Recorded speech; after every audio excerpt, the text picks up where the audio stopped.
Naniniwala ka ba sa tadhana? Sa mga kwentong tila isinulat na bago pa man magsimula ang lahat? Ito ang kwento ni Vladimir. Isang engkanto na huling alaala ng isang mundong puno ng mahika, ngayon ay nababalot ng katahimikan at kirot ng nakaraan. Ngunit paano kung ang tahimik niyang mundo ay biglang gambalain ng isang mortal? Tahimik ang gabi sa kabundukan. Tanging ang huni ng mga kuliglig at pagaspas ng hangin ang maririnig. Ilang siglo na rin mula nang maramdaman ko ang ganitong katahimikan. Sa ilalim ng isang matandang puno ng nara, tanaw ko ang kalawakan. Ang mga bituin ay tila mga anino ng kahariang matagal nang nawala. Mga piraso ng mundong minsan kong tinawag na tahanan. Ako si Vladimir, ang huling engkantong nabubuhay. Mula nang maglaho ang lahat dahil sa sumpang hindi ko matakasan, pinili kong mabuhay ng mag-isa. Wala nang layunin, wala nang dahilan upang magpatuloy, kundi ang tiisin ng bawat araw na puno ng kawalan. Ang pag-iisa ay naging aking kanlungan, at ang kabuntukan ang aking naging taguan. Ngunit isang araw, nabasag ang katahimikan.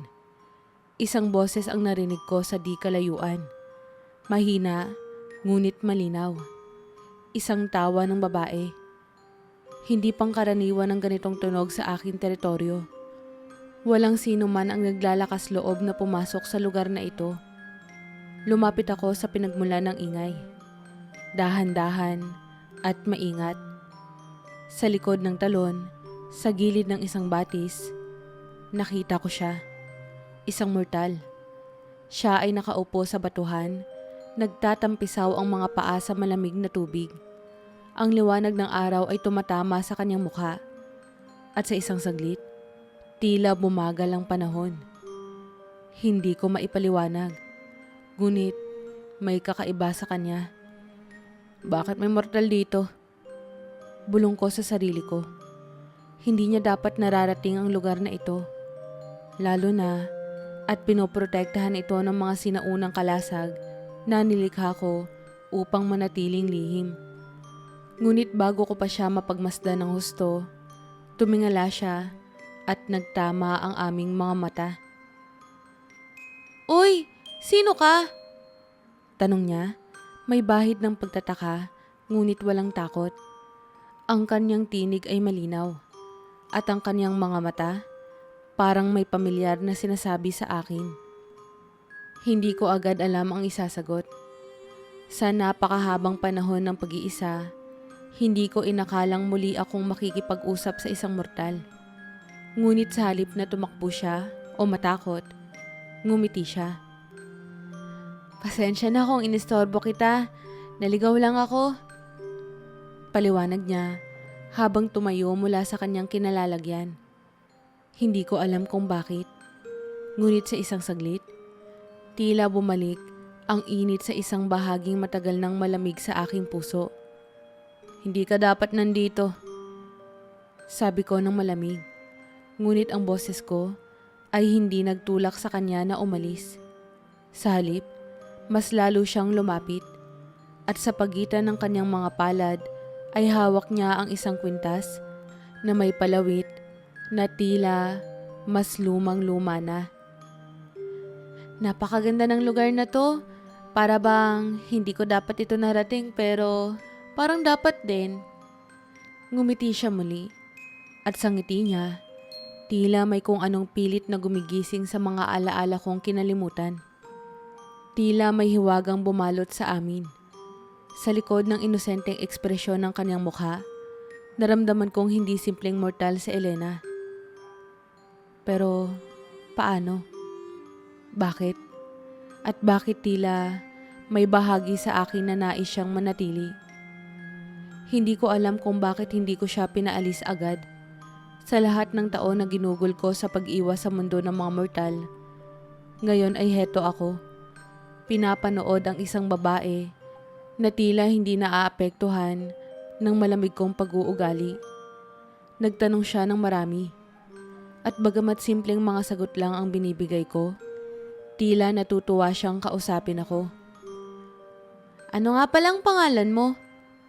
Tanong niya habang maingat na sinusuri ang paligid. Parang takang-taka sa lahat ng nakikita niya. Vladimir. Sagot ko, maikli at diretso. Ang pangalan ko ay isang lihim na dapat sana ay hindi niya nalaman. Ngunit sa kung anong dahilan, hindi ko magawang magsinungaling sa kanya. Vladimir, ang lalim naman ng pangalan mo. Ako si Elena.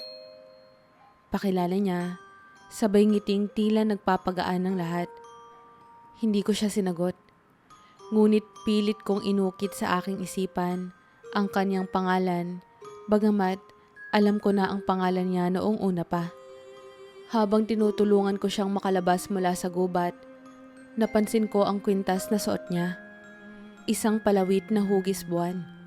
May mga ukit na parang lumang wika ng mga engkanto. Napahinto ako at tinitigan ito ng mabuti. Anong tinitingnan mo? Tanong niya nang mapansin ang pagkakahinto ko. Saan mo nakuha ang kwintas na yan? Tanong ko. Ang boses ko ay mas mahigpit kaysa sa inaasahan ko. Alam kong hindi simpleng bagay ang hawak niya. Hindi ito isang dekorasyon lamang. Ito ay isang bagay na taglay ang mahiwagang enerhiya na matagal ko nang hindi nararamdaman. Ito ba? Binigay sa akin to ng lola ko. Sabi niya, swerte daw kasi to. Pero hindi ko alam kung totoo. Sagot niya nang walang bahid ng pagkukunwari. Hinawakan niya ang palawit at ngumiti. Gusto mo bang makita? Habang iniabot niya ito sa akin, naramdaman ko ang bigat ng enerhiyang nakapaloob dito. Sa sandaling hawakan ko ito, isang dagundong sa aking isipan ang bumalot sa akin. Mga imahe ng nakaraan, mga mukha, mga lugar, at isang pangalan na biglang bumalik. Amara. Binitiwan ko ang kwintas at mabilis na nagtanong. Saan to nang galing? Sigurado ka bang galing lang to sa lola mo? Nakita ko ang pag-aalala sa kanyang mga mata. Oo, bakit? May problema ba? Hindi ko alam kung paano ipapaliwanag ang bigat ng nakita ko. Ang kwintas na iyon ay hindi ordinaryo. Isa ito sa mga bagay na iniwang buhay sa kabila ng pagkawasak ng aming kaharian. Isang paalala ng nakaraan na pilit kong kinalimutan dahil sa sumpa. Ang palawit na iyon ay kay Amara, ang tanging babaeng minahal ko noon. Ngunit papaanong napunta ito kay Elena? May tanong ako, sabi niya, boses na puno ng pagtataka. Ikaw lang bang nakatira dito? Parang sobrang tahimik naman. Wala ka bang pamilya? Mga kaibigan? Ganon? Tahimik akong tumingin sa kanya. Ang tanong niyang tila inosente ay nagdala ng sakit na pilit kong tinatago. Wala. Sagot ko, halos pabulong. Matagal na akong mag-isa. May nakita akong lungkot sa kaniyang mga mata. Pasensya ka na kung masyado akong nagtatanong. Sabi niya, ngunit naramdaman ko ang kanyang sensiridad. Alam mo, parang hindi ka dapat nag-iisa. Ang dami mong alam at ang ganda ng lugar na to oh. Parang sayang naman kung hindi mo to ibabahagi sa iba. Hindi ko alam kung paano siya sasagutin. Sa unang pagkakataon, naramdaman kong ang katahimikan na palagi kong kinagigiliwan ay tila hindi sapat. At si Elena, ang mortal na babaeng hindi ko kilala, ngunit pamilyar ang bawat kilos, ang tila sumira sa pader na matagal ko nang itinayo. Habang binabalik niya ang kwintas sa kanyang leeg, may kung anong bumalik sa akin.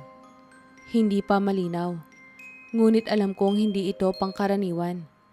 May dahilan kung bakit siya narito. At alam kong hindi ko siya maaaring basta na lang paalisin. Hindi ko maipaliwanag. Ngunit ang presensya ni Elena ay tila unti-unting gumigising sa mga bagay na matagal ko nang kinalimutan. Sa tuwing napapansin ko ang kwintas na suot niya, may mga alaala ng isang nakaraan na bumabalik sa akin. Mga malalabong imahe ng isang kaharian, ng kasiyahan at ng isang babaeng may parehong ngiti ni Elena. Isang gabi, sa ilalim ng liwanag ng buwan, tumambay siya sa labas ng aking kubo. Tila gustong alamin ang lahat tungkol sa akin. "Vladimir," panimula niya. "Kanina pa ako may tanong. Para kasing hindi ka katulad ng ibang tao. Napapansin ko, iba yung aura mo. May kakaiba sa'yo." Nagulat ako sa tanong niya. Ngunit nagpakita siya ng sinseridad sa kanyang mga mata. Hindi ko alam kung bakit. Ngunit sa kanya, parang hindi ko kailangang magtago. Huminga ako ng malalim at tumingin sa malayong bundok. "Tama ka. Di ako tulad ng ibang tao. Ako ang huling engkanto na natitira sa mundong to." Hindi siya nagsalita. Inakala kong matatakot siya, ngunit sa halip, mas lalo siyang lumapit. "Engkanto?" tanong niya, halatang hindi niya maunawaan. "Ibig sabihin, ikaw ay isang nilalang na may kapangyarihan, ganun ba?" "Oo, ngunit patagal nang nawala ang layunin ng aking kapangyarihan. Ang kaharian na dapat kong pinoprotektahan ay matagal lang nasira. Ang mga kanilalang ko, ang pamilya ko, lahat sila'y nawala dahil sa isang sumpa na bumura rin ng halos lahat ng aking alaala." Tumingin siya sa akin at sa unang pagkakataon ay nakita ko ang awa sa kanyang mukha. Kaya pala ang lungkot ng mga mata mo." Ngunit bago ko pa man masabi ang anuman, muli siyang nagtanong. "At ano ang sumpang yun?" Muli kong tinignan ng buwan. Pilit inaalala ang araw na nawala ang lahat. Hindi ko matandaan ang buong kwento. Ngunit ang alam ko, ang sumpa ay nagmula sa isang pagtataksil. Isang taong pinagkatiwalaan ko, ngunit ako ang ipinagkanulo. Ang kapalit nito ay ang pagkawala ng lahat. Naiwan akong mag-isa. Walang natatandaan, kundi ang kirot ng kawalan. Nakita ko ang biglang lungkot sa kanyang mukha. Hinawakan niya ang kwintas sa kanyang leeg at tila may kislap sa kanyang mga mata nang muling siyang magtanong. "At tungkol sa kwintas na to, may kaugnayan ba to sa sumpa?" Hindi ko siya masagot. Ang totoo, hindi ko alam. Ngunit may isang bahagi sa akin na nagsasabi na ang bagay na iyon ay mahalaga.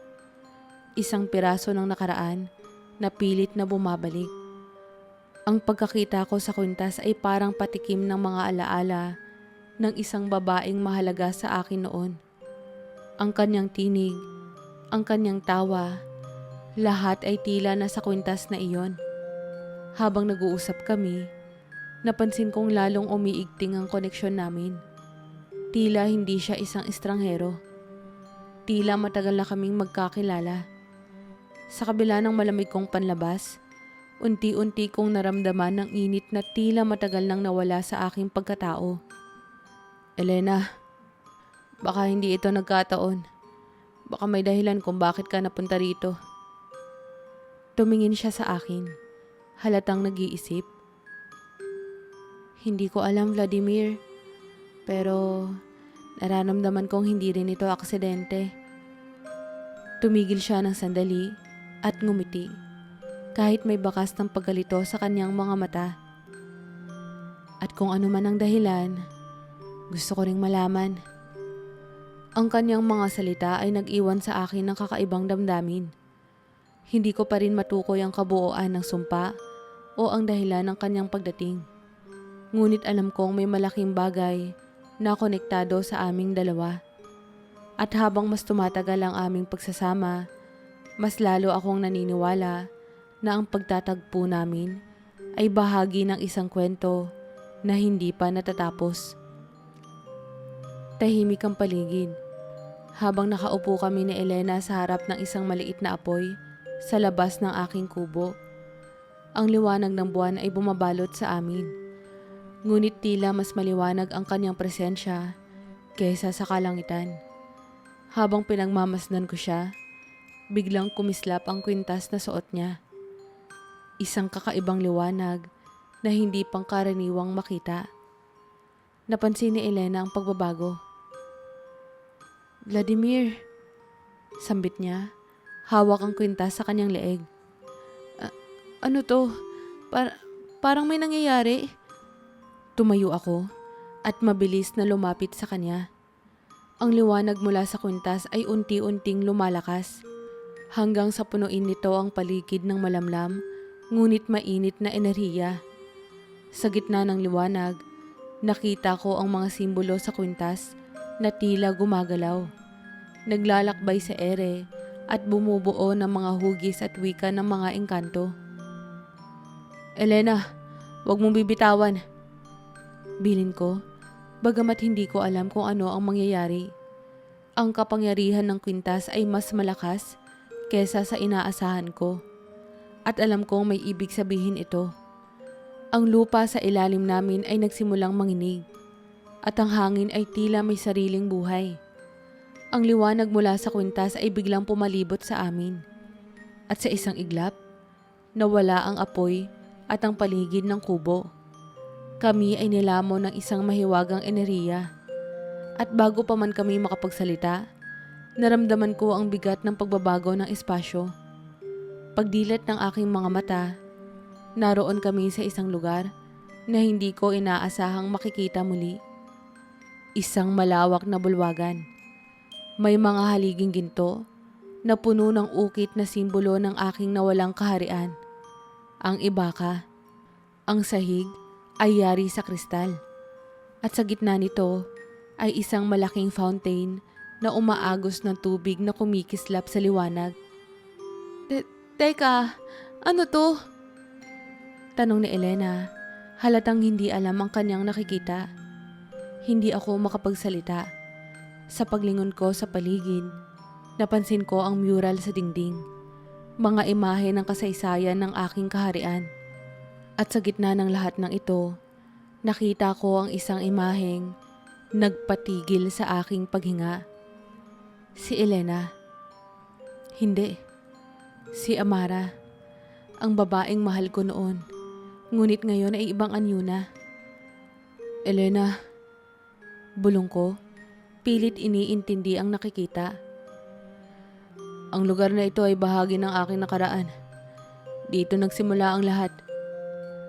Lumapit ako sa isang mural na nagpakita ng huling araw ng ibaka.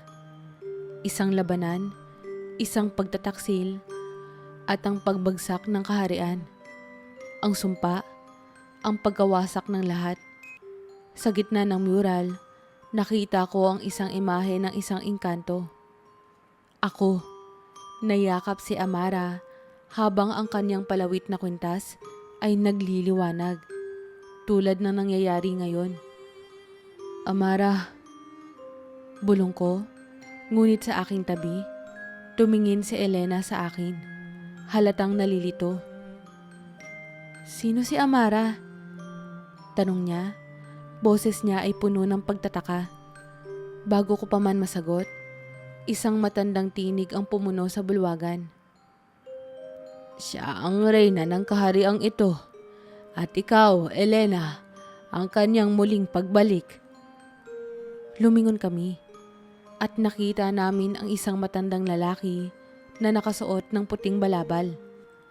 May hawak na tungkod na parang yari sa puno ng nara. Ang kanyang mga mata ay puno ng karunungan, ngunit may lungkot na dala ng panahon. "Sino ka?" tanong ko. "Isa akong tagapagbantay ng nakaraan," sagot niya. "At naririto kayo dahil sa tadhana, ang sumpa na sumira sa iyong kaharian, Vladimir, at ang muling pagsilang ng iyong pag-ibig." ay magtatapos sa gabing ito kung handa kayong alamin ang katotohanan. Tahimik kami ni Elena, ngunit alam kong pareho kaming handang harapin ang sagot. Habang nagsisimulang magliwanag ang fountain sa gitna ng bulwagan, naramdaman ko na unti-unting bumabalik ang mga alaala. Sa loob ng tubig, nakita namin ang nakaraan. Kung paano kami nagmahal ni Amara, kung paano kami nagtayo ng kaharian na puno ng kapayapaan. Ngunit nakita rin namin ang pagtataksil, ang pagsumpa at ang pagkawala ng lahat.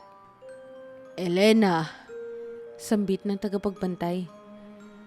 Ikaw ang reinkarnasyon ni Amara. Ang iyong pagkikita ay nakatadhana at ang kwintas na iyon ang susi upang muling buuin ang nawasak. Hindi makapaniwala si Elena sa narinig. Ako po? Pero paano? Wala po akong maalala. Hindi mo kailangang alalahanin ang lahat.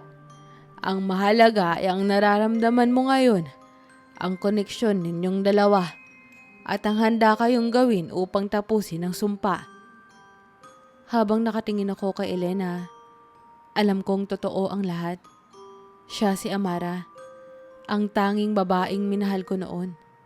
At ngayon, kahit nasa anyo siya ng ibang tao, alam kong siya pa rin ang nasa puso ko. Ngunit ang tanong, paano namin tatapusin ang sumpa? At ano ang kailangan naming isakripisyo upang maibalik ang lahat? Habang nakatayo kami ni Elena sa gitna ng mahiwagang bulwagan, biglang umalon-alon ang liwanag mula sa fountain. Isang malambing na simoy ng hangin ang umikot sa amin, kasabay ng pagbigkas ng mga salitang hindi maintindihan ng mortal na pandinig. Sa isang saglit, naramdaman ko ang presensya ng mga diwata, ang mga nilalang na matagal nang nawala kasama ng aking kaharian. Biglang nagdingning ang kwintas ni Elena, mas maliwanag kaysa dati, at mula rito, lumabas ang tila mga hibla ng enerhiya na dahan-dahang bumalot sa kanyang katawan. Natigilan ako. Hindi alam kung ano ang gagawin habang pinagmamasdan ang pagbabago sa kanya. Ang kanyang mga mata ay unti-unting nagliwanag, tila nag-aapoy sa kulay ng buwan. Vladimir, bulong niya, ngunit ang boses niya ay hindi lamang sa kanya. Parang libo-libong tinig ng mga diwata ang sumasabay sa kanyang mga salita. Ngumiti ang tagapagbantay sa gilid, tila nasisiyahan sa kanyang nakikita. Naririto na sila, sabi niya. Ang mga diwata ng Ibaka, ang mga bantay ng kaharian, bumalik upang itama ang nakaraan, at sa pamamagitan ni Elena, ang puwang na iniwan ng sumpa ay muling mapupunan.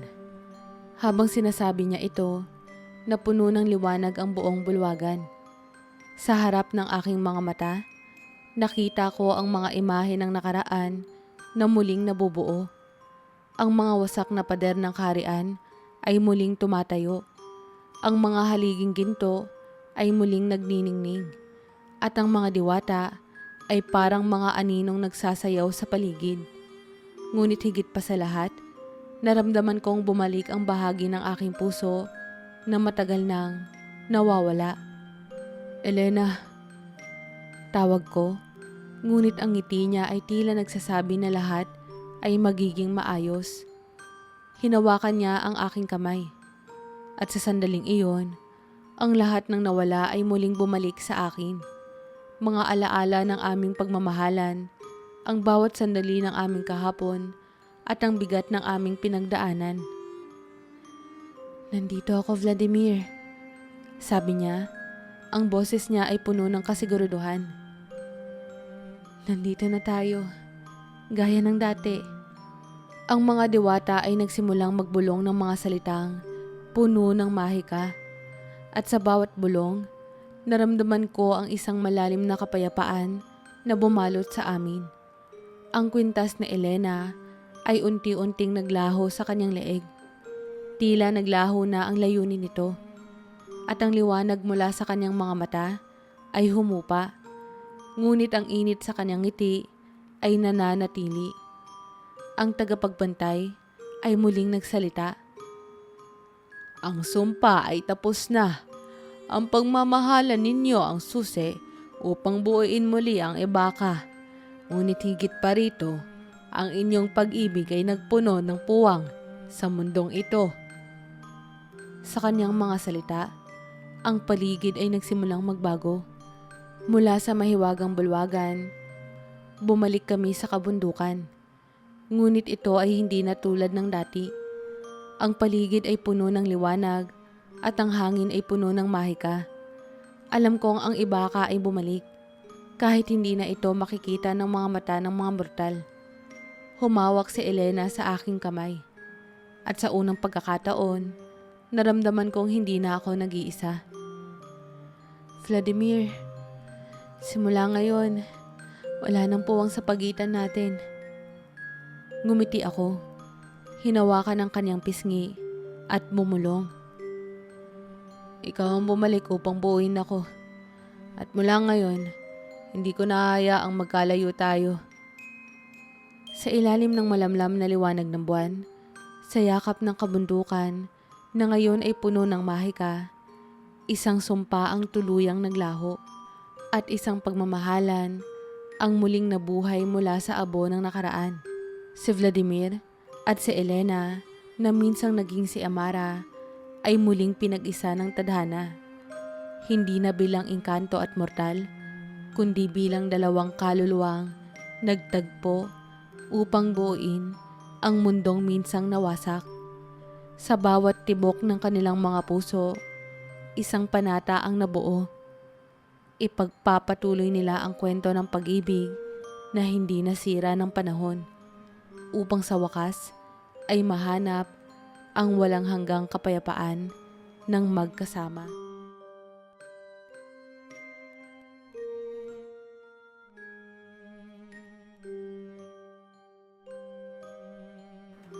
Kamusta po kayo? Maraming salamat po sa pagsubaybay. Huwag niyo po sanang kakalimutang mag-like at mag-subscribe. Welcome po ulit sa mga bago nating subscribers. Have a nice day po sa inyong lahat. Happy holidays po!